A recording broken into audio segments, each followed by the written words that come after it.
کچھ لوگ ایسے ہوتے ہیں جن کا اٹھنا بیٹھنا چلنا پھرنا بڑا مرتب سا ہوتا ہے۔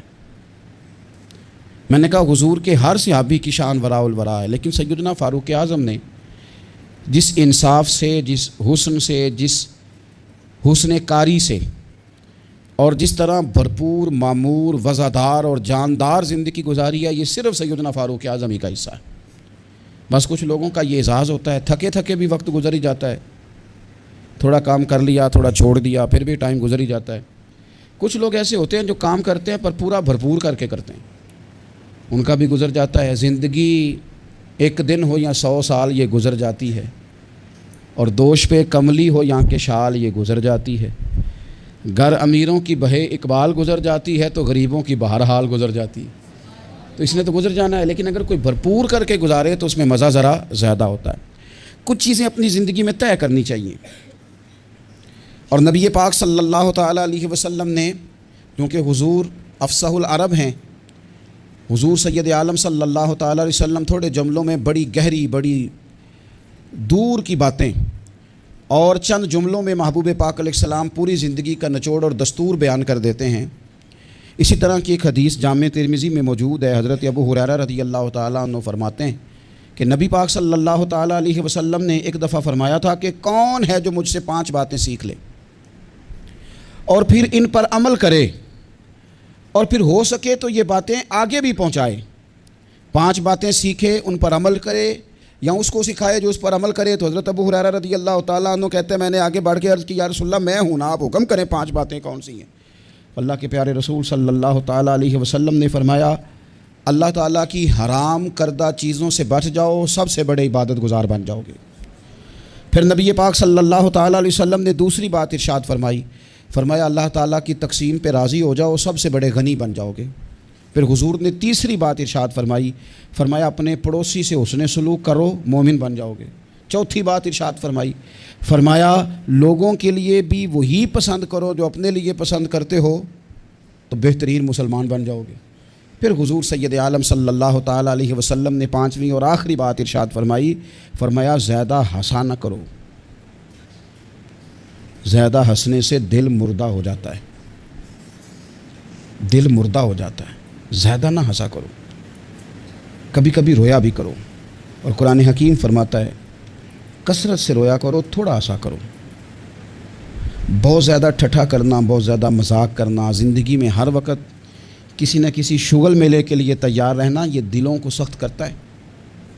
ہم سمجھ رہے ہوتے ہیں کہ تھوڑی دیر کے لیے خوش ہو رہے ہیں، خوش طبی کر رہے ہیں، اس سے اندر کی کیفیات پتھر ہو جاتی ہیں۔ یہ حضور خود ارشاد فرماتے ہیں الجھے ہوئے لوگوں سے گریزاں نہ ہوا کر، اور حالات کی قبروں کے یہ کتبے بھی پڑھا کر۔ ہر وقت کا ہنسنا تجھے برباد نہ کر دے، تنہائی کے لمحوں میں کبھی رو بھی لیا کر۔ کبھی کبھی رونا بھی چاہیے، اور رونا کئی دفعہ بڑا فائدہ دیتا ہے۔ عاشق دا کام ہی رونا تونا ہے، تے بنا رویوں نہیں منظوری۔ اے عاشق سدا ہی روندے رہندے پاویں وصل ہووے تے پاویں دوری۔ تو ان 5 باتوں کو ضرور یاد رکھیں، یہ انسان کو بڑا فائدہ دیتی ہیں۔ سیدنا فاروق اعظم رضی اللہ تعالیٰ عنہ کی بات عرض کر رہا تھا، انہوں نے کچھ اسی طرح سے انہی چیزوں میں انہوں نے اپنے آپ کو تھوڑا سا مضبوط کر لیا تھا۔ میں نے قرآن پاک کی ایک آیت کریمہ تلاوت کی ہے، اللہ فرماتا ہے ان الذین آمنوا وعملوا الصالحات، وہ لوگ جو ایمان لائے اور ایمان لانے کے بعد پھر انہوں نے نیک کام کیے، اولئک ہم خیر البریہ۔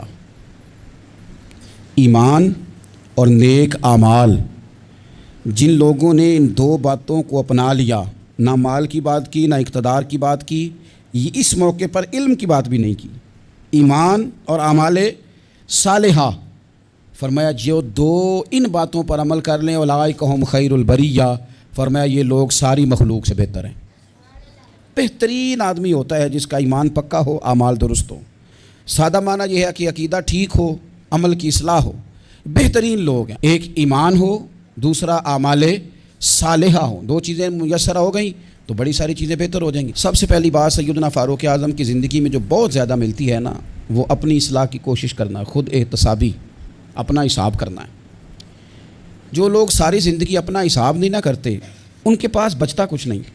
پہلی بات تو یہ ہے کہ ہم ساری زندگی دوسروں کا حساب کرتے رہتے ہیں، نتیجہ یہ برآمد ہوتا ہے کہ بہت سارے لوگ آگے گزر جاتے ہیں اور ہم حساب کتاب میں رہ جاتے ہیں۔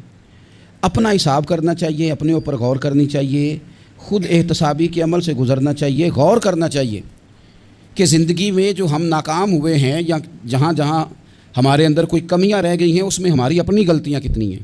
جو لوگ اپنا احتساب کرنے کے عادی ہو جاتے ہیں نا، دوسروں پہ ڈال کے تو بڑا آسان ہے وقت گزار لینا، لیکن اپنا احتساب کرنا۔ ایک دن حضرت ابو درداء رضی اللہ تعالیٰ عنہ فرماتے ہیں کہ میں باغ میں گیا تھا تو درخت کے پیچھے سے حضرت عمر کی آواز آ رہی تھی، تو میں پلٹ کے پیچھے گیا تو حضرت عمر اپنے آپ سے باتیں کر رہے تھے۔ کبھی کبھی یہ کام بڑا مزہ دیتا ہے، اور حضرت عمر اپنے آپ سے باتیں کرتے تھے، کہتے تھے خطاب کا بیٹا اور امیر المومنین، واہ بھائی واہ کیا بات ہے تیری، خطاب کا بیٹا اور امیر المومنین، اپنا احتساب کر رہے تھے۔ اور درجنوں اور بیسیوں جگہ آپ نے یہ لفظ ارشاد فرمائے کہ میں تو اونٹ چرانے والے کا بیٹا ہوں۔ جو لوگ اپنا محاسبہ نہیں نہ کرتے ان کی تعمیر رک جاتی ہے، ساری زندگی گزر گئی لیکن اپنا محاسبہ ہی نہیں کیا، اپنے اوپر غور ہی نہیں کیا۔ من عرف نفسہ فقد عرف ربہ، جو اپنے آپ کو پہچان جاتا ہے وہی رب کو پہچانتا ہے۔ فلاں نے غلطی کر دی، فلاں بندے کی وجہ سے میں کامیاب نہیں ہو سکا، فلاں خاندان والوں نے سپورٹ نہیں کیا، فلاں جگہ مجھے اساتذہ ٹھیک نہیں ملے، فلاں جگہ فلاں مدرسے اسکول کالج کا ماحول مجھے ٹھیک نہیں ملا۔ آپ اپنے اندر بھی تو کمزوری دیکھیں نا کہ اپنے اندر کمزوری کہاں۔ دوسروں پر ملبہ ڈالنا یہ تو بزدل لوگوں کا طریقہ ہے اور آسان کام ہے۔ تو سیدنا فاروق اعظم رضی اللہ تعالیٰ عنہ خود احتسابی کرتے۔ دوسری بات یہ تھی کہ ہر کام کو خود دیکھنے کی کوشش کرتے۔ دو باتیں زندگی میں بڑا معنی رکھتی ہیں اور ان لفظوں کی بڑی اہمیت ہے، ایک ہے پرواہ کرنا اور ایک ہے لاپرواہی کرنا۔ آپ غور کر لیں کہ گھر میں خاتون خانہ کو پورا خرچ دیا جائے، اسے ضرورت کی ہر چیز دروازے پر فراہم کی جائے، سارا اس کا خیال رکھا جائے، تو پھر بھی بعض خواتین بڑے کرب اور بڑے درد کے ساتھ ایک شکوہ کرتی ہیں۔ وہ شکوہ کیا ہوتا ہے کہ میرا خاوند میری پرواہ نہیں کرتا، توجہ نہیں دیتا۔ ماں اور باپ ساری چیزوں کے باوجود شکوہ کرتے ہیں کہ یار یہ ساری باتیں اس کی ٹھیک ہیں لیکن یہ پرواہ نہیں کرتا، اس نے کبھی غور نہیں کیا، کبھی اہمیت نہیں دی۔ ڈھیر سارے طالب علم لائق ہوتے ہیں، امید کی جا سکتی ہے کہ بہت بڑا زندگی میں کارنامہ سر انجام دیں گے، لائق ضرور ہوتے ہیں لیکن لاپرواہ ہوتے ہیں۔ اللہ نے انہیں قدرتی صلاحیت دی ہوتی ہے، رب تعالیٰ نے انہیں وسعت دی ہوتی ہے حافظے میں، لیکن وہ ایک لاپرواہی کی وجہ سے اپنی زندگی کی ساری خوبیاں ضائع کر دیتے ہیں، پرواہ نہیں کرتے، جو کام ضروری ہوتا ہے اس پر توجہ نہیں دیتے۔ تو پھر یہ بھی ایک ناشکری ہوتی ہے کہ اللہ نے اتنا حافظہ دیا، سمجھ دی اور پرواہ نہیں کی، تو ٹھیک ہے پھر نکمے لوگ کامیاب ہو جاتے ہیں جن کو یہ نکمے سمجھتے تھے اور یہ پیچھے رہ جاتے ہیں۔ پرواہ اور لاپرواہی یہ بڑا اہم کام ہے۔ حضرت سیدنا فاروق اعظم رضی اللہ تعالیٰ عنہ کی خوبصورت زندگی میں آپ کو ایک چیز ملے گی کہ وہ بہت زیادہ خیال رکھنے والے آدمی تھے، یعنی ہر چیز کو خود دیکھنا ہے۔ گورنر مقرر کر دیا تو اب گورنر مقرر کر کے وہ بالکل خود لا تعلق نہیں ہو جاتے تھے صوبے سے، گورنر مقرر کیا ہے، اب گورنر کی نگرانی کرنی ہے کہ وہ کام ٹھیک کر رہا ہے کہ نہیں کر رہا۔ اب باقی لوگوں سے پوچھنا ہے علاقے میں جا کے کہ تمہارے گورنر کا تمہارے ساتھ کیا رویہ ہے۔ بلکہ حضرت عثمان غنی رضی اللہ تعالیٰ عنہ تو یہاں تک فرماتے ہیں اگر مال غنیمت کے کبھی اونٹ چلے جاتے تھے نا، 22 لاکھ مربع میل کا حکمران، لوگوں کا پروٹوکول نہیں ہو جاتا بہت زیادہ، لیکن 22 لاکھ مربع میل پر حکومت کرنے والا شخص مال غنیمت کے اونٹوں کو بھی خود سنبھالتا تھا۔ تو ہم سمجھتے ہیں یہ چھوٹا سا کام ہے، میں کیوں کروں، میں نے اتنے بندے مقرر کر دیا وہ کر دیں گے۔ یاد رکھنا دریا میں اکٹھے بند نہیں ٹوٹا کرتے، پہلے تھوڑا سا سوراخ آتا ہے، اس کی نگرانی نہیں ہوتی تو پھر سارا بند ٹوٹ جاتا ہے۔ ہم چھوٹی چھوٹی لاپرواہیاں شروع کرتے ہیں تو اس سے نقصان بڑھ جاتا ہے۔ اپنی زندگی میں کبھی لاپرواہ نہ بنیں، مزاج اس طرح کا بنائیں کہ کاموں پر توجہ کریں۔ سیدنا فاروق اعظم رضی اللہ تعالیٰ عنہ خلیفہ بننے کے بعد سونا بہت کم کر دیا تھا، کوئی اور مصروفیت نہیں رکھتے تھے، اپنے ہر کام پر خود توجہ۔ کئی دفعہ بہت سارے لوگوں سے ہم کام لیتے ہیں پر اتنا زیادہ ان کو کہنا پڑتا ہے، بار بار بتانا پڑتا ہے، سکھانا پڑتا ہے کہ کئی دفعہ بندہ سوچتا ہے خود ہی کر لیتا تو اچھا تھا۔ تو جب کام کرنا بھی ہے تو 100 دفعہ کہنے سے بھی کرنا ہے، تو ایک دفعہ کہنے سے بھی کر ہی لینا ہے۔ تو کام پر خاص توجہ دینا یہ سیدنا فاروق اعظم رضی اللہ تعالیٰ عنہ کا طریقہ تھا۔ تیسری بات یہ تھی، حضرت عمر میں مشاورت کے بڑے قائل تھے۔ حضرت فاروق اعظم رضی اللہ تعالیٰ عنہ نے مجلس شورا کو بڑی سخت اہمیت دی، اللہ تعالیٰ نے انہیں بڑی سمجھ عطا فرمائی تھی، بڑی عقل عطا فرمائی تھی۔ اور ہمارے زمانے میں یہ بھی ہے کہ جو بندہ کامیاب ہو جاتا ہے نا وہ پھر لیکچر بڑے دیتا ہے، وہ کہتا ہے میرے قول تو قوالِ زرعی ہیں، ان کو سنو، یہ تو حسین پھول ہیں، تو بڑی خوبصورت چیزیں ہیں، چونکہ کامیاب جو ہو گیا، اب وہ بجائے عاجزی کے بعض اوقات ایسے لوگوں کے لفظوں کے اندر تکبر کی بدبو محسوس ہوتی ہے، بو آتی ہے کہ یار یہ کامیاب ہو گیا تو اب یہ مشورے دے مار رہا ہے۔ سیدنا فاروق اعظم اتنے بڑے آدمی تھے، پر رائے لیتے تھے، مشورہ لیتے تھے، صحابہ سے پوچھتے تھے، مشاورت کرتے تھے۔ اپنی پوری زندگی میں انہوں نے کوشش کی کہ کوئی کام بغیر رائے کے نہ کیا جائے۔ حضرت سیدنا مولا علی شیر خدا ان کے سب سے بڑے مشیر تھے، حضرت عثمان غنی، سیدنا ابو درداء، حضرت جناب عبد الرحمن ابن عوف رضوان اللہ تعالیٰ علیہ مجمعین، ان لوگوں سے مشورہ کرنا، ان سے رائے لینا اور رائے کے مطابق آگے چلنا، اور پھر جو رائے خیر کی ہو اسے قبول کرنا ان کا مزاج تھا۔ کچھ لوگ مشورہ کرتے ہیں لیکن بندوں کو راضی کرنے کے لیے، تو وہ مشورہ کرتے تھے قبول کرنے کے لیے۔ پھر ہمارے ہاں لوگ مشورہ کرتے ہیں اپنے خوشامدیوں سے، تو خوشامدی جو مشورہ دیتے ہیں وہ تو کہتے ہیں جناب بلے بلے، آپ فکر ہی نہ کریں، آپ کار گزریں۔ حضرت فاروق اعظم رضی اللہ تعالیٰ عنہ ان لوگوں سے رائے لیتے تھے کہ جن کی رائے بعض اوقات آپ جو چاہ رہے ہوتے تھے اس رائے کے مخالف ہوتی تھی، تو وہ اس رائے کو بھی قبول کرتے اور اپنی رائے کو چھوڑتے، اور ڈھیروں کام انہوں نے ایسے کیے۔ حضرت سیدنا فاروق اعظم رضی اللہ تعالیٰ عنہ نے ایک دفعہ ایک بات ارشاد فرمائی، تو ایک خاتون نے پردے کے پیچھے سے اٹھ کے کہا کہ فاروق اعظم آپ یہ بات اس طرح کر رہے ہیں، اور قرآن پاک میں یہ بات میری سمجھ میں اس طرح آئی ہے، آپ اپنے اجتہاد سے بات کر رہے تھے، اس نے اپنے اجتہاد سے بات کی۔ تو حضرت عمر فوراً بولے، یہ میں اس شخص کی بات کر رہا ہوں جو محدث ہیں اس امت کے، ان کی بات کر رہا ہوں جنہیں حضور نے فرمایا میرے بعد نبی ہوتے تو عمر ہوتے۔ حضرت عمر فوراً کہنے لگے لوگوں، ایک مرد نے خطا کی ہے اور ایک عورت نے درست کہا ہے، لیکن آپ دیکھ لیں بڑے سارے لوگ ہیں جو رائے تو لیتے ہیں پر مشورہ کرنے کو تیار نہیں ہوتے۔ چوتھی بات سیدنا فاروق اعظم کی مقدس زندگی میں جو ہمیں بہت زیادہ ملتی ہے وہ یہ ہے کہ مزاج میں عدل و انصاف بہت زیادہ تھا، اور گھر کے اندر سے لے کر عدالت کے ایوانوں تک مزاج عدل والا، طبیعت عدل والی۔ یاد رکھ لیں کہ جہاں انصاف نہیں نہ ہوتا وہاں کوئی چیز قائم نہیں رہتی، معاشرے ہمیشہ عدل و انصاف سے چلتے ہیں۔ حضرت عمر فاروق رضی اللہ تعالیٰ عنہ پر بذات خود مقدمہ ہو گیا تو آپ قاضی کی عدالت میں پیش ہوئے، لیکن جب آپ گئے تو قاضی صاحب اٹھ کے کھڑے ہو گئے، پھر انہوں نے بڑے احترام کے ساتھ آپ کا نام لیا، تو حضرت فاروق اعظم رضی اللہ تعالیٰ عنہ فرمانے لگے آپ اس مقدمے کا فیصلہ کر لیں، اس کے بعد میں آپ کو معزول کر دوں گا، اس لیے کہ یہاں تو آپ وہی احترام اس شخص کو بھی دیتے جس نے میرے اوپر مقدمہ کیا ہے، اور یہاں مجھے بھی نہ دیتے، چونکہ آپ نے میرا اعزاز کیا ہے حالانکہ میرے اوپر مقدمہ ہے، تو لہٰذا آپ دو لوگوں میں انصاف نہیں کر سکے، یہ فیصلہ آپ کر لیں، اس کے بعد آپ کو فارغ کر دیا جائے۔ جب آپ خود کو قانون کے حوالے نہیں کرتے تو پھر آپ کیسے توقع کرتے ہیں کہ دنیا میں انصاف قائم ہوگا؟ تو یہ مزاج تھا۔ پانچویں بات یہ تھی کہ حضرت فاروق اعظم جان، مال اور املاک کے تحفظ کے بڑے قائل تھے۔ وہ کہتے تھے کہ مسلمانوں کی جان، مال، گھر یہ قیمتی اثاثے ہیں۔ ہمارے ہاں غریب آدمی تھانے میں پرچہ کٹوانے نہیں جاتا، وہ کہتا ہے جتنے سوالوں کا مجھے جواب دینا پڑے گا نا، چور کو اتنے سوالوں کا جواب ہی نہیں دینا پڑتا، وہ جاتا ہی نہیں۔ حضرت عمر فاروق رضی اللہ تعالیٰ عنہ قدر کی نگاہ سے دیکھتے تھے انسان کی عزت کو، اور بہت قدر کی نگاہ سے دیکھتے تھے۔ جب ایک گورنر صاحب کے بیٹے نے کسی عام مسلمان کو کوڑا مار دیا یا کوڑے مار دیے تو حضرت عمر فاروق نے گورنر کو بلا کے جو لفظ کہے تھے وہ تاریخ کا حصہ ہیں۔ آپ نے فرمایا تھا کہ تم گورنر ہو لیکن تم نے کب سے لوگوں کو اپنا غلام سمجھنا شروع کر دیا ہے، حالانکہ ان کی ماؤں نے انہیں آزاد پیدا کیا ہے، ماؤں نے آزاد پیدا کیا اور تم نے انہیں غلام سمجھنا شروع کر دیا۔ تو آپ کے مزاج کے اندر جو جان، مال، عزت کا تحفظ تھا وہ ایک بڑی اہم بات تھی۔ اور چھٹی بات بڑی اہم تھی وہ یہ تھا کہ اپنی رعایا میں جہاں ان کے مالی معاملات کا خیال رکھتے تھے، ان کے حقوق کا تحفظ کرتے تھے، ان کے جان مال کی حفاظت کا ذمہ لیتے تھے، وہاں ان کی اصلاح کرتے تھے، دینی اصلاح۔